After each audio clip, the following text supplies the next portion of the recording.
Alors, pour calculer la probabilité de G bar et V, c'est-à-dire les personnes non grippées et vaccinées, on va faire le produit de 0,8 par 0,9, c'est-à-dire 0,72. Alors voilà, on a la mesure de probabilité de la conjonction de ces deux événements. Alors ensuite, on nous demande de calculer la probabilité des personnes vaccinées.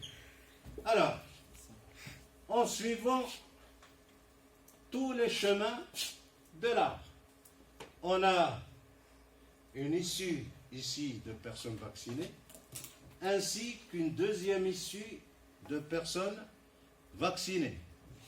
C'est-à-dire que la probabilité de V, c'est égal à la probabilité de V inter G, celle que j'ai ici, dans cette issue, plus la probabilité de V inter G bar. Très bien. Alors finalement, ce qu'on a, la somme de ces deux mesures va me donner la probabilité des personnes vaccinées, c'est-à-dire 0,184 plus 0,72. Et finalement, P de V, c'est égal à 0,904. Est-ce que c'est bien ce que vous avez trouvé?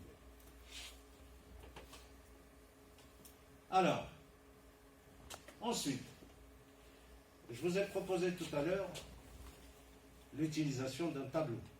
Alors, rapidement, je vais utiliser le tableau à double entrée. Dans la première ligne, je vais mettre les premières données, c'est-à-dire les personnes grippées, les personnes non grippées. Ensuite, ici, les personnes vaccinées et les personnes non vaccinées. Alors, finalement, on va pouvoir répondre à toutes les questions qu'on s'est posées tout à l'heure à l'aide de ce tableau. Est-ce que vous allez pouvoir compléter le tableau avec les données que vous avez ici? Alors, qu'est-ce qu'on peut dire pour V et G? Est-ce qu'on a cette probabilité? Elle est de 0, on va essayer de remplir 0,184. La probabilité de V inter G bar, elle est de combien? 0,72. Ensuite, est-ce qu'on peut obtenir la probabilité de V? Oui ou non? C'est le total qui va me donner la probabilité de V est égale probabilité de V inter G plus la probabilité de V inter G bar. C'est ce qu'on appelle la probabilité totale. Dès que vous avez V qui est conditionné par un autre événement, ben vous le prenez avec son événement contraire. Prenez la conjonction, donc finalement on a combien ici? On a 0,904.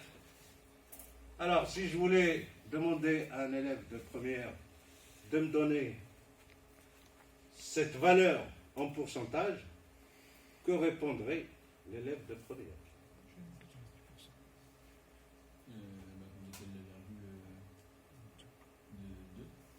Et ça donnerait 90,4%. Voilà. Alors, maintenant, vous pouvez compléter le tableau. Ici, c'est quelle case, Clémence? Ça va être la probabilité de G et V bar.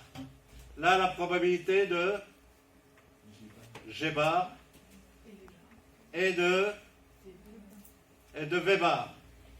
Je crois que je vais vous laisser 2 minutes, le temps de compléter ce tableau et de comparer avec les résultats qu'on a pu obtenir à l'aide de l'art.